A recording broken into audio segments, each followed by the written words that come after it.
Hi, it's Lindsay here again from Rented Space. Thank you for joining me.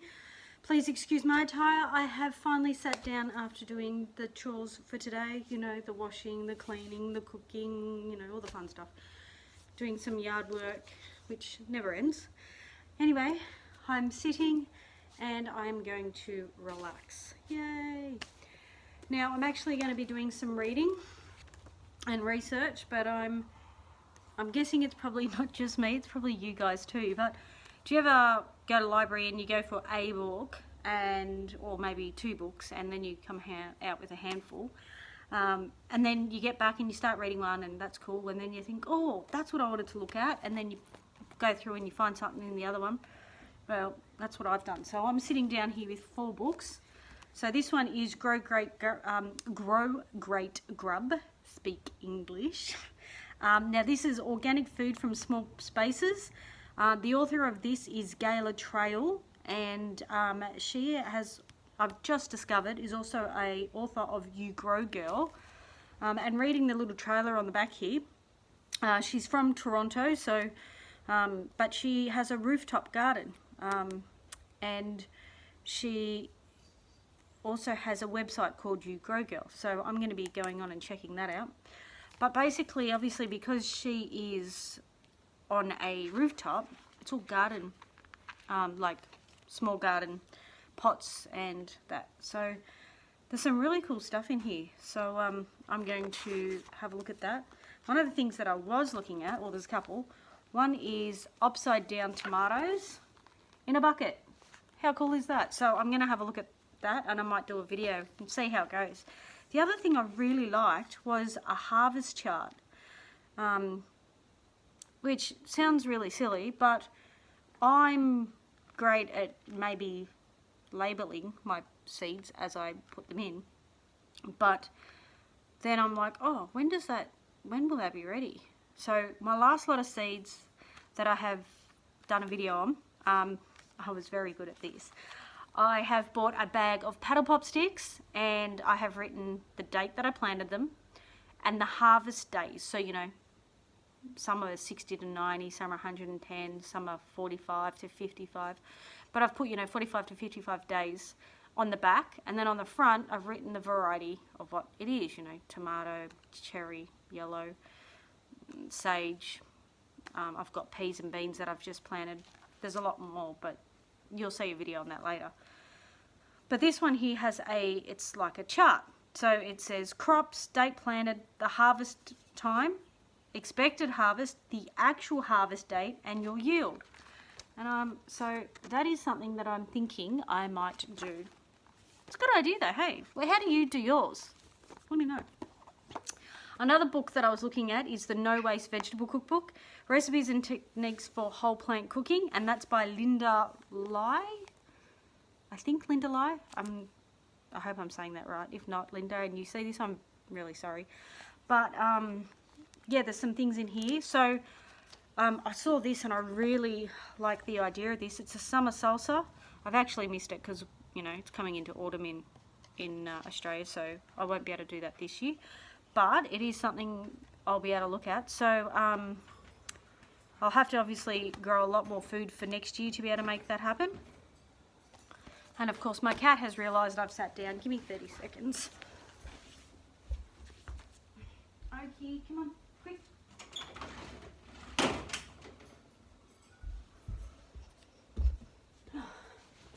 The life of a mother, huh? We never stop, even if it's the fur babies. Anyway, so I thought that seemed like a pretty cool thing. I like the idea of that summer salsa. So it's fermented, but I'll read up on it, and something I'll put away for next year, I think.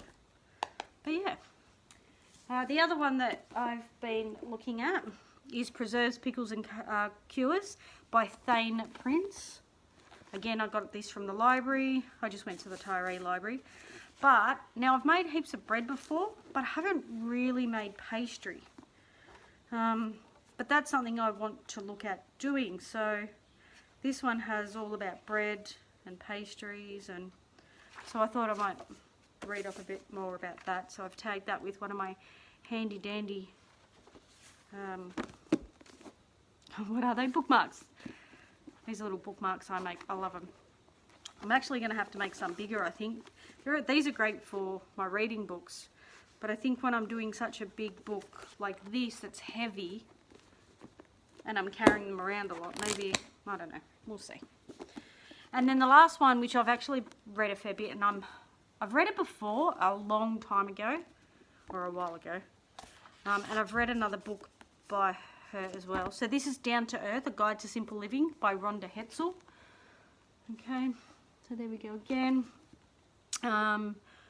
Basically, it's the way to start small and simplify your life to get to where you want to go. So for instance, you know, there's a thing in here, I'll give you a quick look. So, you know, it says starting in all different stages of your life, you know, simple living in your 20s. So, you know, trying to make sure that you don't book up heaps of debt, you know, pay for things with cash, not credit cards, that kind of thing. And then simple living in your 30s, you know, you're building a family, things you can do that, you know, keep the family life going, but maybe not spending so much money. Ways of getting your garden started and that kind of thing, you know. So in your 40s, moving into your 50s, and then once you hit, you know, retirement. So, and then just different bits and pieces with that. And then it goes through with, you know, how to make soap. What else is there? Doing hand washing. Green cleaning in your laundry. Sorry, obviously I've done too much. Anyway, so, but it's really good. It's like got cleaning ideas. It's got cleaning recipes, that kind of thing. How to save your vegetables, seeds. So, yeah, I really like it. And it's got like a day-to-day garden checklist, you know, things to do, what tools you might need. And it's trying to say the tools you need, not 100 different tools that almost do the same job. So, you know, just being a bit smart about it. Bugs and insects. Yeah, so, but I went in library, like I said, for one book and come out with a whole heap. That's 4, there's 4, but I've already read 2 and taken them back. Anyway, so, but I really like the idea of getting onto, you know, container gardening. Obviously, being a renter myself, I have to do mostly pots because I'm not allowed to build garden beds, which really breaks my heart. But that is what it is, and I'm not the only one out there. There's lots of us who are going through that as well. So it's really nice to have, you know, other people and be able to see it. So I might have to get on and have a look and see if I can get some more tips and ideas. And I will go through the book too, and I'm going to have a look at different ideas and things that she does, and then test them out and do videos and try and get them out to you guys as well. But if you guys have any books that you really love, can you give us a heads up? Let me know. You know, books that you like, guides, websites, other YouTube channels, websites that you like, things that you use that you love, or tell me things you want to use but it's a big investment and you're not sure about it. For instance, like my Mr. Stacky pots, I love them, and like I said, I did have to, you know, do like a bit of a lay-by system and pay them off to get ready to be able to do that. They have Afterpay for those of you who, I know a lot of people don't, but if you're into Afterpay, I'm a huge lay-by person. If I want something, I like to be able to lay-by it because it forces me to put a little bit aside. And lay-by is not a huge thing anymore, so, but there are still places that do it. But they were a big, you know, big expense to begin with, but they do grow great. I'm onto my third lot now of lettuces. I've still got some of my old stock, but I've just planted some more seeds again. That's a video that will be coming out also. So I've just done another lot of seeds. Now, I'm on coastal New South Wales, so I've sort of got temperate temperatures and that, so I'm able to pretty much grow my lettuce right up until winter. And if I was to realistically keep it on the veranda and cover it at night, I could probably keep it well into the beginning of winter before it got really cold. So that is my plan for sure. And I have my grow bags going with the pumpkin, and they're sort of starting to spread out a bit, which is nice. So, but please, you know, the more that we can all share, and the more you tell me about, leave comments, you know, the books that you want, the idea, if you've got ideas and it's something that you've thought about but you're not really sure of how to go about it, send it my way. I'll research it if I don't already know how, and I will do it. But I want to do lots of experiments and things. Like I said, I have, you know, gardened for years, and I used to work in land care many years ago, pre-children days.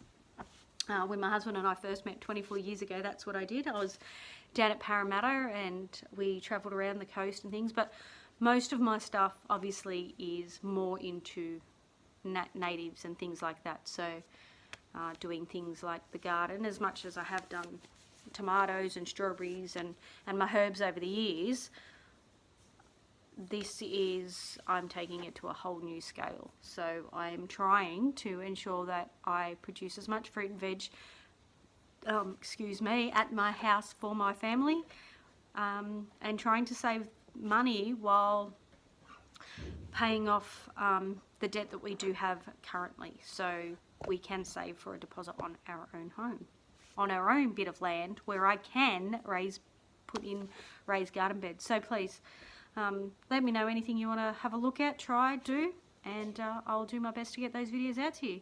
Thank you for joining me today, and press the like button for me if you like this video. Please subscribe if you want to see more. Share, and get that out there for me. The more people who see it, the more that, obviously, the more I can do more videos and see what others like as well. So, thank you for joining me on my very quick video after a day of housework. Thanks guys. Bye.